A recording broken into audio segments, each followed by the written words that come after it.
ಸೂರ್ಯಪ್ರಕಾಶ್ ಅಂತ ಅವರ ಹೆಸರು.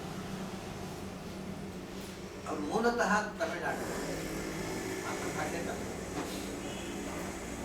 ಆದರೆ ಅವರು ತಮಿಳುನಾಡಿನಲ್ಲಿ ಇದ್ದವರಲ್ಲ, ಅವರಲ್ಲೆಲ್ಲ ವಿದೇಶಗಳಲ್ಲಿ ಪ್ರವಾಸ ಮಾಡಿಕೊಂಡು ವಿದೇಶದ ವಿಶ್ವವಿದ್ಯಾಲಯಗಳಲ್ಲಿ ಭಾರತೀಯ ತತ್ವಶಾಸ್ತ್ರದ ಬಗೆಗೆ ಉಪನ್ಯಾಸ ನೀಡ್ತಾ ಇದ್ದಾರೆ. ಸೊ ಅವರನ್ನು ಕರೆದು ಡಿಸ್ಕೋರ್ಸಸ್ ಮಾಡ್ತಿದ್ರು ಅವ್ರಿಗೆ ದೇಶದ ಯೂನಿವರ್ಸಿಟಿಗಳು. ಅವರ ಸಿನ್ಸಿಯಾರಿಟಿ ನೋಡಿ, ಮೊದಲೇ ಉಡುಪಿ ಬಂದರು.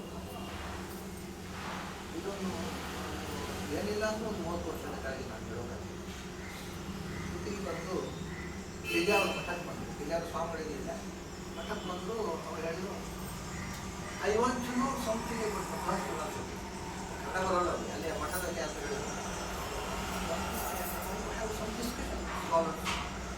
ಅಲ್ಲಿಂದ ನಾನು ಮಣಿಪಾಳದಲ್ಲಿದ್ದೆ ಅವಾಗ, ನಾನು ಮಣಿಪಾಳಿಗೆ ಫೋನ್ ಕೊಟ್ಟು ಯಾರೋ ಒಬ್ಬರು ಬಂದಿದ್ದಾರೆ, ಮಠ ಫಿಲಾಸಫಿ ಬಗ್ಗೆ ತಿಳ್ಕೊಬೇಕಂತೆ ತಕ್ಷಣ ಬನ್ನಿ ಅಂತ ಹೋಗ್ಬೋದು.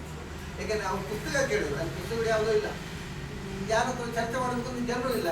ಕಡೆ ಅನ್ಬೋದು. ನಾನು ಬಂದೆ.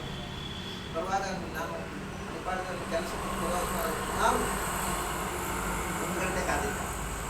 ನಾನು ಬಂದಾಗ ಅವರು ಬಹಳ ಸರಳವಾಗಿ ಹೇಳಿದರು, I am Suryaprakash, so I give discourse from Indian philosophy in universities abroad.